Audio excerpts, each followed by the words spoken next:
సుకుమార్ గారు మీ వర్క్ చూసారా? మీరు ఆడిషన్ వర్క్ ముందు మీ అంతకుముందు చేసిన వర్క్స్ ఏమైనా చూసారా? సుకుమార్ గారు చెప్పారా చూసినట్టు? మేబీ కొత్త పోరాడు చూసి ఉంటాడు కొన్ని సీన్లు. ఐ మీన్ లుక్ వైజ్ ఎట్లా పర్ఫామ్ చేస్తున్నాడు అని ఒకటి రెండు సీన్లు చూసి ఉంటారు. అదే సుకు సార్ అసిస్టెంట్ డైరెక్టర్స్ ఒకతను చూసి సార్కి రిఫర్ చేశారు అనిల్. సో ఒకసారి సార్ కూడా చూసి ఓకే కొంచెం మనకు సెట్ అయ్యేలా ఉన్నాడు అనిపించి ఆఫీస్కి పిలిచినారు. సో యా అలా ఒక ఎడిట్ ఒక 6 times 7 times ఆడిషన్ చేశాను. 6 times 7 times? Yeah of course. ఎవరినో కొత్తని తీసుకొచ్చి సడన్గా నేను అంత పెద్ద సెట్లోకి తీసుకెళ్ళి if you can't perform well and if you don't do I mean at least నీకు బేసిక్ సెట్ బిహేవియర్ కూడా తెలియకుండా తీసుకెళ్తే అది వాళ్ళకైనా ప్రాబ్లమే కదా. డెఫినెట్గా చేయాల్సింది 6 సార్లు కదా 60 సార్లు చేసినా కానీ నష్టం లేదు. ఎందుకంటే అంత పెద్ద సెట్ అది సెట్కి వెళ్ళి నీ షార్ట్ను కరెక్ట్గా చేయకపోతే ఒక రోజు అంతా వేస్ట్ అయిపోతుంది కదా. సో దేర్ ఆర్ కాంబినేషన్స్ ఉన్నాయి, పెద్ద పెద్ద స్టార్స్ ఉన్నారు. సో డెఫినెట్గా కేర్ తీసుకోవాలి. సుకుమార్ గారికి వర్క్ కల్చర్ ఎలా ఉంటుంది? ఆయన గురించి మనమే చెప్తాం మాస్టర్. మీరే చెప్పాలి, మీరు యాక్ట్ చేశారు కాబట్టి. సరే చాలా మందికి సుకుమార్ గారు అంటే ఆయన మూవీస్ ద్వారా ఆయన వర్క్ ద్వారా చాలా మందికి ఇష్టం. చాలా మంది వెరీ డెడికేటెడ్. అంటే ప్రతి రోజు సెట్కి రాగానే ఆ రోజు సీన్ని ఇంకా అంటే తను అనుకున్న దానికంటే ఇంకా బెటర్మెంట్ చేయడం కోసం ట్రై చేస్తాడు. ఎవ్రీ షాట్కి ఆలోచిస్తూనే ఉంటాడు. తనకు వచ్చేంత వరకు నో కాంప్రమైజ్, ఎన్నిసార్లు అయినా చేసుకుంటాడు. Yeah of course. అంటే ఆర్టిస్ట్ నుంచి బెస్ట్ పర్ఫార్మెన్స్ వచ్చినప్పుడు ఈజ్ హ్యాపీ. అట్లా ఇచ్చినప్పుడు మనకు కూడా హ్యాపీయే కదా. సో ఇంకో 4 times కదా 10 times ఏమన్నా కానీ చేస్తాం. ఎందుకంటే మనల్ని మంచిగా చూపించడానికే తను ట్రై చేస్తున్నారు. సో డెఫినెట్గా we never felt bad, we are very happy. Pushpa 2 ఎలా ఉండబోతుంది, మీకు any idea? Ya the whole world is waiting for that. అంటే దానికి ఉన్న బజ్ తెలుసు. యా డెఫినెట్లీ అందరి జనాలు అనుకున్న దానికంటే కూడా ఇంకా ఎక్కువే ఉంటుంది. I know as far as మీరు చనిపోయినా మీ ప్రెజెన్స్ ఉంటుంది కదా. I mean you are involved in the story as you said ఇందాక. You actually revealed it. అంటే ఇప్పుడు నేను చనిపోయిన తర్వాత there is my sister character ఉన్నది, మా బావ క్యారెక్టర్ ఉన్నది. సో దర్ డెఫినెట్లీ వాళ్ళకి వెంజెన్స్ అనేది ఉంటుంది కదా. సో డెఫినెట్గా యా ఉంటుంది అనుకుంటున్నాం. ఏదైనా పుష్పాల మా కోసం డైలాగ్ చెప్తారా? నా క్యారెక్టర్ నాకు one expression that you gave in the movie నాకు చాలా ఇష్టం. ఏంటంటే మీరు కొడుతుంటారు కదా, భయపడుతున్నాడు బాబా వీడు భయపడుతున్నాడు అమ్మో సైకా అంటే ఆ ఎక్స్ప్రెషన్లో అంత క్రూయాలిటీ ఎంత బాగా కనిపిస్తుంది. అంటే యా క్యారెక్టర్కి తగ్గట్టు డైలాగ్ అంటే కొంచెం అంటే బేసిక్గా అది ష్యూర్ ఆ డైలాగ్ కదా మీ ఇష్టం ఏదైనా. అంటే స్ట్రాంగ్ డైలాగ్ అదే. అండ్ బిఫోర్ దట్ ఇంటర్వ్యూల ముందు ఒక సీన్లో డైలాగ్ ఉంటుంది, ఏంది బాబా నట్ట వదిలేసి ఉండవు.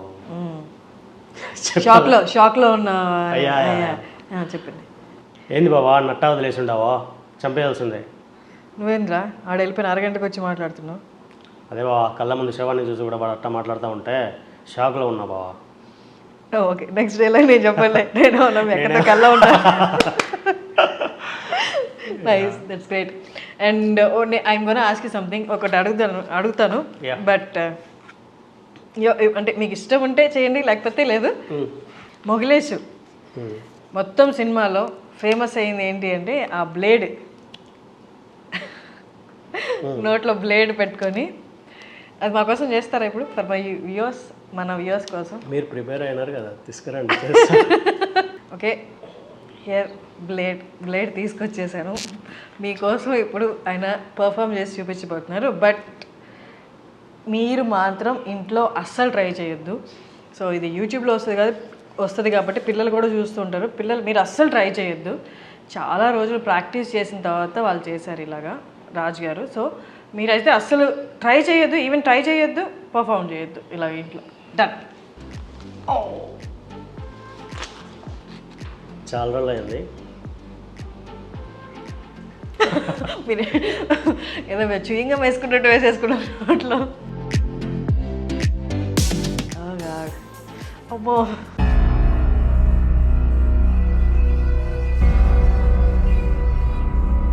ఓ my god. Okay Sukumar garu పుష్పని మీకు ఎలా నెరేట్ చేశారు? How was your first interaction with him? మీ ఫస్ట్ కలిసినప్పుడు ఎలా ఉంది? ఆఫ్టర్ అంటే కొన్ని ఆడిషన్స్ స్క్రీన్ టెస్ట్లు అయిన తర్వాత one fine day he called me inside. First dialogue ఏంటంటే రాజు బాగా చేసినావు, మనం చేస్తున్నాం ఈ cinema. Oh my god. So this is his dialogue Sukku సార్ది. లైక్ ఆబ్వియస్లీ ఎగ్జైటెడ్, థ్యాంక్స్ చెప్పేసినాం and we took some pictures and that's it. తర్వాత మళ్ళీ సెట్లోనే ఇంకా అండ్ షార్ట్కి వెళ్ళే ముందు వాట్ ఈజ్ మీ అంటే ముగ్లీస్ ఎవడు, వన్ బ్యాక్ స్టోరీ ఏంటి, సో నాకు క్లియర్గా ఇంజెక్ట్ చేసిండు. ఎవ్రీడే షూట్ ఉన్నప్పుడల్లా చెప్తుండేది అంటే షార్ట్ మొత్తం స్టోరీ చెప్పారా మీకు? నో, మొత్తం స్టోరీ మీ క్యారెక్టర్ వరకు నరేషన్ ఇచ్చారు. నరేషన్ అని కూడా అనొద్దు, క్యారెక్టర్ వరకు కూడా. సో అంటే త్రూ అవుట్ క్యారెక్టర్ ఎట్లా ఉంటుంది, ఒక గ్రాఫ్ ఉంటుంది కదా, సో దట్ ఎక్స్ప్లెయిన్. అప్పుడే ఓకే చెప్పి వెంటనే మీ క్యారెక్టర్ గ్రాఫ్ని కూడా ఎక్స్ప్లెయిన్ చేశారు. లైక్ అంటే మీరు ఎలా ప్రాసెస్ చేసుకున్నారు అదంతా? అక్కడే ఎగ్జైట్మెంట్, నెక్స్ట్ వెంటనే క్యారెక్టర్ నరేషను ఊహించుకున్నారా? ఇంక కొన్ని రోజుల్లో నేను సెట్లో ఉంటాను, సుకుమార్ గారి సెట్లో? ఆఫ్ కోర్స్ అంటే those days were really exciting. కాకపోతే మధ్యలో కోవిడ్ వచ్చేసి కొంచెం గ్యాప్ వచ్చింది షూట్ స్టార్ట్ కావడానికి. బట్ యా, సెట్లో ఎలా ఉండేది? మొత్తం అడవుల్లో షూట్ చేశారు కదా, అవును. మీరు కూడా ఉన్నారు కదా అడవిలో ప్రాసెస్ అక్కడంతా? యా, అక్కడ I shot for more than 25 days there for pre climax action sequence. మీది ఫైటింగ్ అంతా పరిగెత్తేదంతా ఆల్మోస్ట్ అడవిలోనే కదా? యా. ఎట్లా ఉండేది అదంతా షూటింగ్ అంతా? జస్ట్ కోవిడ్ టైంలో కాబట్టి కొంచెం డిఫికల్ట్ అక్కడ ఉండటము. But thanks to Mythri movies, Ravi sir and Naveen sir, they took very good care about everybody. Crew కానీ క్యాస్ట్ కానీ అందరికీ హోటల్స్ అరేంజ్ చేయడం, food, transport. It was very difficult at that time. But మాకు ఏ రోజు కూడా చిన్న ఇబ్బంది కూడా కలగలేదు. తర్వాత సత్తిగాడి 2 ఎకరాల మూవీ, హంజీ క్యారెక్టర్, అదొక kind of character, to the edge of character అనుకుంటే ఇది ఒకలాంటి క్యారెక్టర్, కన్నింగ్. అక్కడ ఫుల్ రా, ఇది ఇంకొక కైండ్ ఆఫ్ కన్నింగ్ క్యారెక్టర్. ఈ ఆపర్చునిటీ ఎలా వచ్చింది? How did you pull out that character? అది డైరెక్టర్ అభినవ్ పుష్ప రిలీజ్ అయినాక కొద్ది రోజులకి కాల్, ఒక 2 months తర్వాత కాల్ చేసి భయ్యా ఒక స్టోరీలో క్యారెక్టర్ అనుకుంటున్నా, కలవాలి అన్నాడు. సో వెళ్ళి కూర్చున్న ఒక 1.5 or 2 hours మొత్తం కథ చెప్పిన తర్వాత ఐ వాజ్ వెరీ హ్యాపీ. అలాంటి ఒక క్యారెక్టర్కి నన్ను అనుకున్నాడు, ఎందుకంటే అప్పటి వరకు నేను అట్లాంటిది చేయలేదు. So I was very happy. I mean you really think I can. ఇప్పుడు స్లాంగ్ ఉంది, అది కూడా Telangana based. So and you can pull it off, I can believe.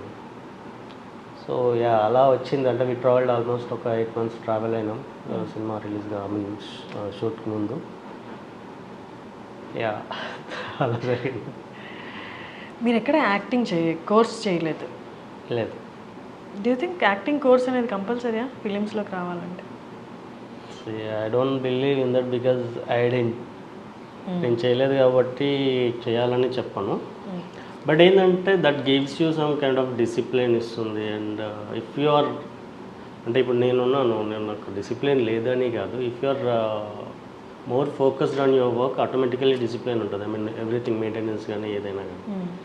So for matured people I don't think it want required. But the people who are I mean కొంచెం early ఏజ్లో వచ్చే వాళ్ళకి అట్లయితే that definitely helps అనుకుంటాను. I mean ya, నార్మల్గా యాక్టింగ్లో evolve అవ్వాలి అంటే వన్స్ కోర్స్ చేసిన వాళ్ళైతే కోర్స్ తర్వాత ప్రాక్టీస్, కోర్స్ చేయని వాళ్ళు అయితే దే హ్యావ్ టు, అంటే జనాల్లో ఎక్కువ ఉండాలి, రియల్ లైఫ్ ఎక్కువ చూడాలి. ఇప్పుడు క్యారెక్టర్ ఎక్స్ప్లెయిన్ చేసిన తర్వాత ఆ క్యారెక్టర్ గురించి అస్సలు అవగాహన లేదనుకోండి, అక్కడి నుంచి ప్రిపరేషన్ స్టార్ట్ అవుతుంది. ఆ క్యారెక్టర్ ఎక్కడ ఉంటుంది, ఆ క్యారెక్టర్ దగ్గరికి వెళ్ళి ఫిక్షనల్ క్యారెక్టర్ కోసం డెఫినెట్గా you have to prepare your self. If there is any real life character you will get reference. For auto driver ఉన్నాడు అనుకో, you can observe him for some days and okay వాడు attitude ఎలా ఉంటుంది, ఎలా మాట్లాడతాడు, ఎలా బిహేవ్ చేస్తాడు. కొన్ని ఫిక్షనల్ క్యారెక్టర్స్ ఉంటాయి, that is very difficult. I mean you have to give some knew what ever for that. So అది కొంచెం కష్టం. మీరేమో తెలంగాణ, పుష్ప స్లాంగ్ ఏమో మొత్తం చిత్తూరు స్లాంగ్. ప్రిపరేషన్ ఎన్ని రోజులు పట్టింది? ప్రిపరేషన్ కాదు అంటే మాకు స్లాంగ్ అసిస్టెంట్ డైరెక్టర్స్ ఉండేది ఇద్దరు, మోహన్ అండ్ చరణ్ అని. సో వాళ్ళు మాకు సెట్లో హెల్ప్ చేస్తుండేది. ఐ మీన్ వినో ఆల్రెడీ చిన్నప్పటి నుంచి చూస్తున్నాము రాయలసీమ సినిమాలు, కడప ఇవన్నీ. సో యూట్యూబ్ ఇవన్నీ వచ్చిన తర్వాత there are many YouTube channels. Chittoor స్లాంగ్లో కూడా కొన్ని యూట్యూబ్ ఛానల్స్ ఉంటాయి. We use to follow that. So local ఎట్లా మాట్లాడతారు చిత్తూరు. సో దట్ నాకు ఎప్పటికీ పెద్ద ప్రాబ్లం అనిపించలేదు. ఆడిషన్ టైంలో, పుష్ప ఆడిషన్ టైంలో జస్ట్ డైలాగ్స్ చెప్తారు, క్యారెక్టర్ రఫ్ క్యారెక్టర్ లేకపోతే జస్ట్ ఒక ట్రైట్ చెప్తారంట ఆ క్యారెక్టర్ గురించి. ఆ బాడీ లాంగ్వేజ్ కానీ ఈ నోట్లో బ్లేడ్ పెట్టుకోవడం కానీ అదంతా ఎలా మీరు మీరు మీరు డెవలప్ చేసుకున్నారా, వాళ్ళు చెప్పారా? బ్లేడ్ అనేది సార్దే, సుకుమార్ సార్ ఐడియా అనేది. సో ఆడిషన్ అప్పుడు వాళ్ళు సిచ్యువేషన్ చెప్తారు నీకు, అంటే కంప్లీట్ స్క్రిప్ట్ అట్లా అని కాకుండా సిచ్యువేషన్ చెప్పేది అండ్ ఓన్ డైలాగ్స్ తోటి ఇప్పుడు నువ్వు ఎలా డిఫెండ్ చేసుకుంటావు క్యారెక్టర్. ఆడిషన్ మీకు డైలాగ్స్ ఇవ్వలేదా? స్లాంగ్ కూడా లేదు. చిత్తూరు స్లాంగ్ అడిగారా? చిత్తూరు స్లాంగ్ అడిగారు. If you know Chittoor slang you can do in Chittoor slang. If not whatever language your preferred slang you can do. ఏంటి మీకు ఇచ్చిన సిచ్యువేషన్ ఏంటి ఆడిషన్లో? సో కొన్ని రిలేటెడ్ టు క్యారెక్టర్ ఇచ్చినారు, చాలా వరకు రిలేట్ లేని కూడా ఇచ్చినారు. అంటే just to see that you know relatable character రిలేటెడ్గా ఉండే బిహేవియర్ని చూడడానికి, హౌ హీఈస్ అప్రోచింగ్ అన్నట్టు. సో ఫర్ ఎగ్జాంపుల్ నేను కట్టేసి కొడుతున్నారు, సో అండ్ వార్నింగ్ ఇస్తున్నాడు, నేను చంపేస్తా, ఐ మీన్ నువ్వు చెప్పకపోతే నీ ఇంట్లో వాళ్ళని చంపేస్తామా అనేది.